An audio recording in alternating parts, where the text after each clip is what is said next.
Hello everyone, welcome back to my YouTube channel. So for this particular style, as you know, I've already cut this style, but I'm going to be working with the ones that you will not even cut your gele at all. Okay, so I've dropped a video on how to achieve this before moving on to the style. Okay, so I'm going to drop the link in the description box below. All right guys, so as we do, you're going to take this part, okay, fold it into two so as to get the middle. Okay, so I'm just folding it into two for us to locate the middle and start working on the style. Okay, so if you don't know how to do this, I'm going to drop the link like I said earlier in the description box below, so you'll be able to know how to go about this. Okay, you're not cutting your ashoke at all, so fold it into two and leave about 1 inch or 1.5 inches. Okay, and use your pin to hold it like this because we need that part so that it can enter into the head, it can fit into the head perfectly before using your rope to tie. Okay, all right, so I just fold it like that and bring it to the front. So from this part now, so I'm going to start forming my plate. Okay, you just want to do like 4 plates. Okay, 4 plates is okay, so that you can have something to cover the head at the back. Okay, but if your client, if your customer is saying, oh, I don't want to cover my hair at all, I'm going to open it at the back, then you can do more than 4 plates. Okay, so you can do more than 4 plates, but for this particular style I'm working with 4 plates, four plates. Okay, so but if you know that you are going to, there's possibility that your customer still want to cover her hair at the back, just make do with 4 plates. Use your pin to hold it down, then arrange it very well, and you do the same thing for the other side too. So you may be wondering, this one that we are not cutting the ashoke, what if I want to cut the ashoke? Okay, if you want to cut your ashoke, you want to do it normal autogele way. After cutting your base, after cutting the handle you are going to use to tie, you're just going to cut 50 inches 2 times.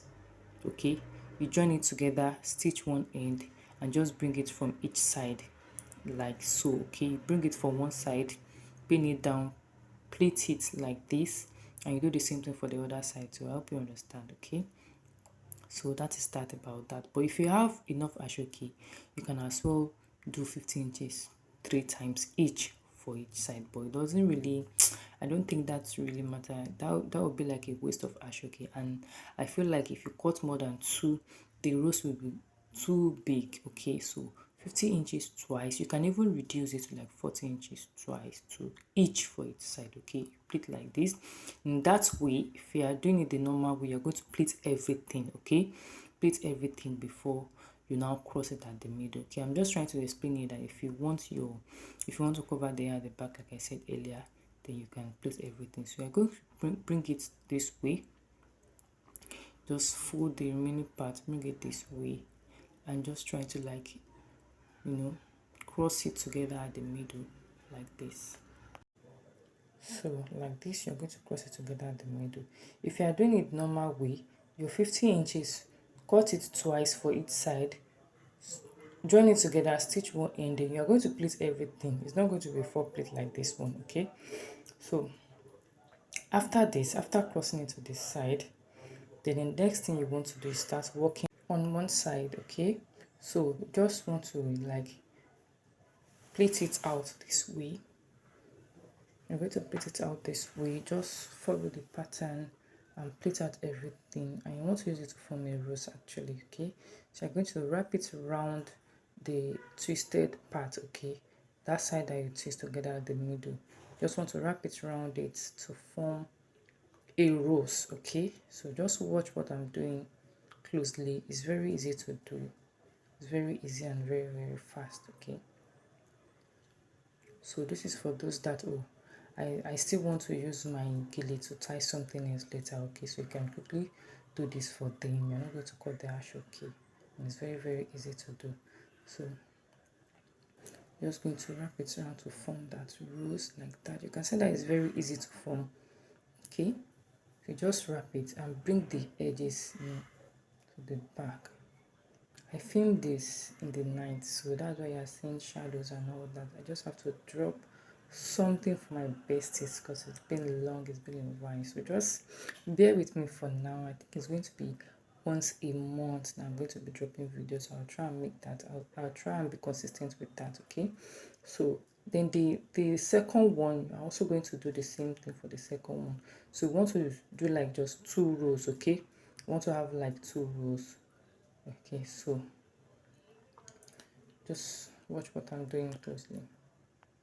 Okay, so I'm just going to wrap that around like that so as to have a second rows.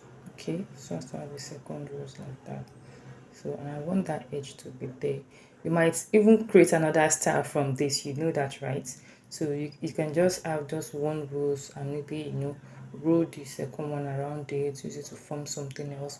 But for the sake of this tutorial, this is what we are trying to achieve, okay? So I'm just going to bring the two edges together like this and look for a way to balance up and use my pin to hold it down together, okay? Okay, so yeah, so that is what we have there. So you just want to use your pin to hold any other place you feel it needs to be held. Can you see what we have? So this is giving already.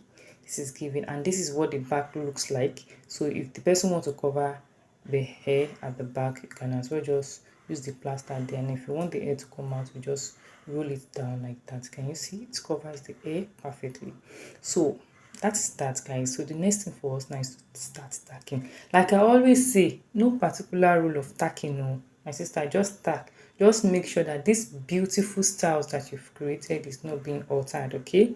Because I hear a lot of people drop comments like, oh, you don't show us the part where you tack and all that. So there's no particular rule of tacking. The way I am tacking this one here now, if I want to do it again, I might tack it another way. The most important thing is just not to alter the style I've created and tack in it, okay? This is just a sneak peek of how I tack, okay? I start from one of the plates and I make sure I bring everything underneath so as to hold the 4 plates together. Okay, I want to hold the 4 plates together. So if you are doing it normal autogele way, you just tack the same way, tack it all the way up like that.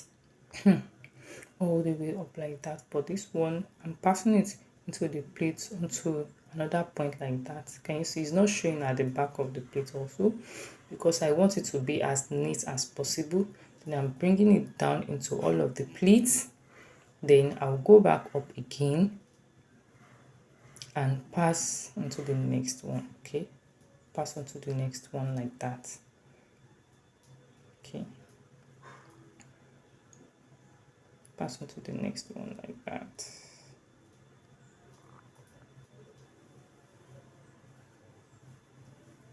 Okay, so that's what we have. So I'm going to tack everything together, tack the roses together, and come to this other side to tack. I'll tack everything, then I'll come back to show you the finish. I'll also come to this side too and tack the back.